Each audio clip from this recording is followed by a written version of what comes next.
it's me, Kayla with the Curls. Today is Thursday, February 24th, and you are watching The Wind Down. Thank you so much for tuning in. If you jump on while I'm live, say, hey Kay, I'm live, so I'll know you're live. And if you're watching the replay, you know what to do. Hashtag replay, so I'll know when you jumped on. As always, I'm featuring Nova, so if my dog starts barking, I may have to veer off for a moment to get her together. I'm Kayla, I'm a skincare guru. I offer women and men the opportunity to advance their lives of abundance and prosperity through skincare, self-care, and inspiration. And I promise you that every week I will offer you at least one valuable life strategy, like tip or boost or coaching session so that you can start living your life of abundance right now. Yeah, have a viewer say something so I know you're here. Tonight we are talking about people pleasing. How do we stop being the yes man? I think that happens to a whole bunch of us over time throughout life. We start to get worried that if we say no, or if we don't do something, or we don't go along with something, that somebody's going to not care about us anymore. We're going to lose that friendship. But if you are a habitual people pleaser, that means that you search for validation, for feelings of love, acceptance, all of those things through what people ask you to do. And so sometimes it's hard for us to say no because we don't want to lose that friendship. We don't want to lose that relationship. We don't want to lose that bond. What happens when you become a people pleaser? I'm so sorry. Nova, stop. Sit. Thank you. Y'all dogs. If you're a habitual people pleaser, often you're exhausted. You're tired from carrying the weight of everything. You feel like you have to do everything by yourself. Lots of times people harbor resentment. And they feel overwhelmed and anxious all the time because they're constantly saying yes, they're spreading themselves too thin. And so the wonderful thing about this is you're not alone and that there's something that you can do about it. You can start practicing little steps at a time to help you to start saying no more often. And you can say no in a very tactful and loving way, okay? Who becomes a people pleaser, right? So if you think back over it, lots of times we become people pleasers when we have very strict or regimented parents.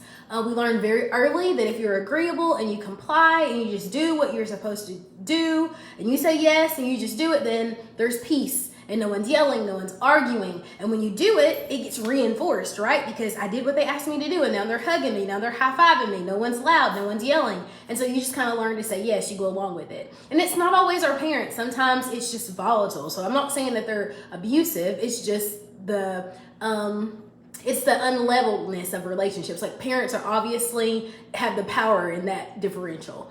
Sometimes it's an abusive relationship where if you say no to this person, oh, they're going to start threatening you. Oh, they're going to start, well, I'm going to leave you. Or they're not going to be as loving. They're not going to be as affectionate. And so it's a form of abuse. And so you carry that into other relationships. So there's lots of ways you can get there. Let's just talk about ways that we can stop being there, right?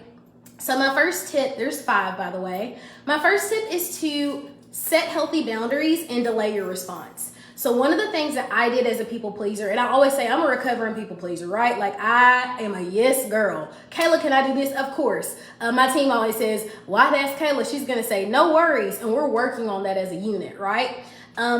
Set healthy boundaries, delay your response. When someone asks you if you can do something, you do not have to respond right away. So no matter what people ask me to do, now I normally say, can I check my calendar and get back with you within a couple of days?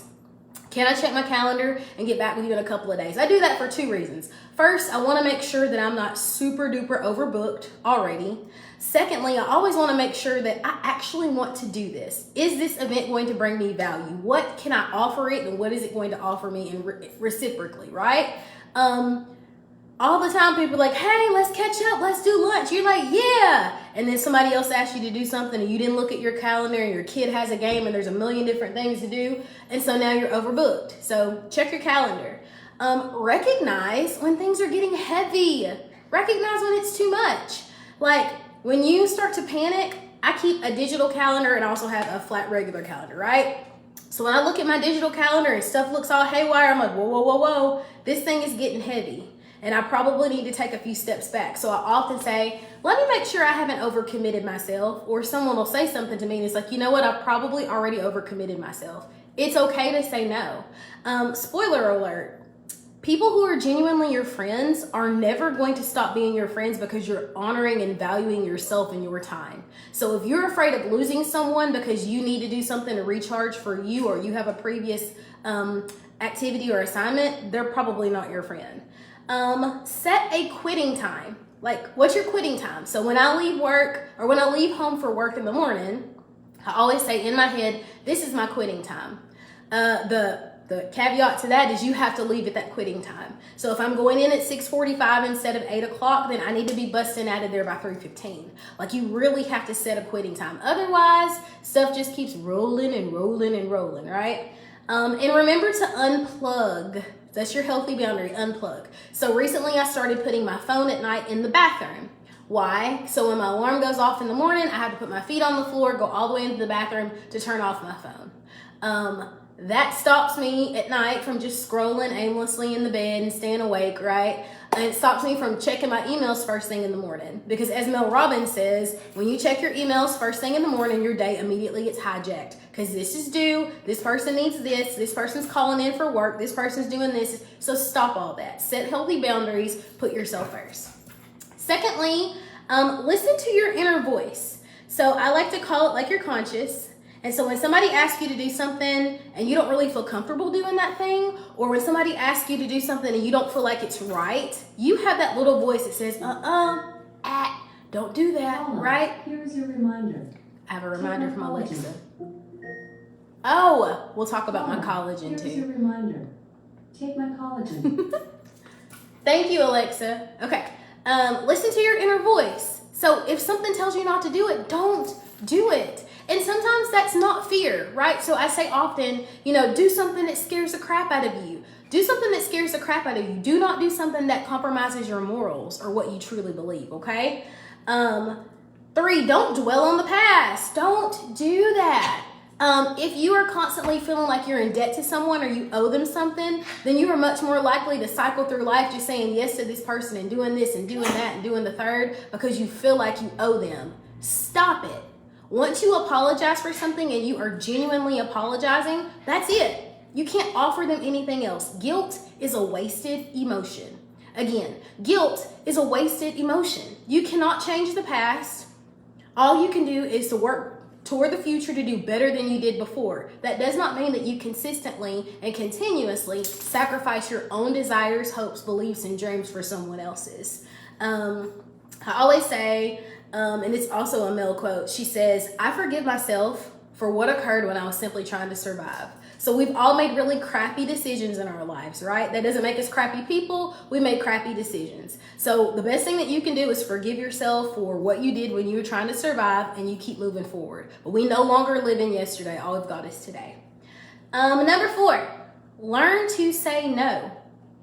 And I'm not going to tell y'all any crappy, or I won't say crappy, cheesy stuff like no is a complete sentence. Yes, no is a complete sentence, and it's scary as crap, right?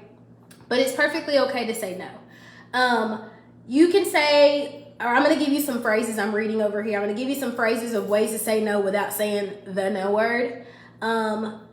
Never say but, right? I was taught, and I truly believe that when you say something and then you say but, that means that it canceled out. I love you, but I like you, but that means like there's a caveat. So you can say and, right? So I say, I love you and I miss you a lot.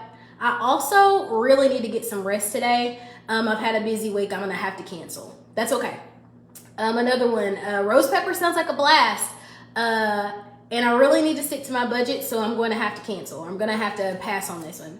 I'm grateful for our friendship, and I look forward to seeing you another night. Tonight I have to do some homework. I got some assignments. So there are ways for you to say no without saying just flat out no, right? And any of these reasons, someone who truly values you, someone who truly cares about you, they're going to give you a pass. Like if my friend said to me, I'm trying to keep a budget, I want to go to roast pepper, I'll be like, girl, I got you tonight. And if she said, I really need to say no, okay, bet. So people are going to do that to you, right? But most of the time, people who care about you want what's best for you. Lastly, when you're able to say no, when you say yes, it's more meaningful. Like when you say yes to everything, your yeses essentially don't mean anything because people will be like, oh, well, she'll be spread super thin. She'll get here late and then she'll have to dart off to do something else. But when you are very selective and you're able to say no to things. When you say yes, you can truly commit yourself to it. Lastly, be more honest with your feelings. So we are taught that the only things that we are able to feel or should feel are like happy and excited and joy and woohoo and I'm blessed. And it's like, we can be all of those things and sadness still happens. Disaster still happens. Trauma still happens. Crises still happen. And so start to be honest about your feelings and okay to verbalize them, right? And so I think back about some of the scariest times that I was honest about my feelings. I want a divorce. I don't think that we should go through with the marriage. I'm not really interested in carrying a child. I don't think I get paid enough for the hours that I put in here. I don't think I'm valued for what I bring to this organization. Those are scary freaking things to say to someone, right? Because it's like, I'm going to say this to them and I could lose a relationship. And honestly, what happens after you say it is neither here nor there. The power is in the ability to say it, finding your voice. And I'm not asking you to start there, right? You can start with simpler stuff. And of course, I've got my notes over here. Like, I'm not really in the mood for tacos tonight. I'd rather have pizza or I'd rather have spaghetti. I'm sorry, I can't help you with that. I've got a really booked schedule. I feel like I don't matter when you text throughout dinner and don't pay attention to me speaking. I'd appreciate if you call me if you're going to be late. Like, those are ways that you can start to speak up and advocate for yourself without like turning the boat over. And even those little bitty things are going to be terrifying when you're just getting started.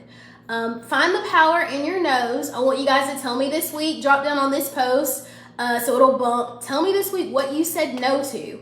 And who, you don't have to, or maybe you can, you don't have to. Tell me who you said no to. Maybe it's just one particular person. I never want to tell my mom no. I never want to tell my grandma no. I never want to tell my boss no. It's okay to say no. No, I can't stay late today. My kid has a ball game. I don't want to miss it. No, sorry, it's family game night and I don't want to be late. Like, it's okay to say no. I'm giving you permission. People pleasers often feel like they need permission. So here you go. That's your permission to say no. I love when you guys watch the wind down. I love that you have supported me so big this month. I've got great stuff coming up for you for Palmafera for March. You are going to want to be in my VIP group. I got giveaways. I got a party. I got all kinds of stuff that's coming up the first week. You don't want to miss it. I love you guys so very much and I'll see you in the next one. I hope this stuff was helpful. Ciao.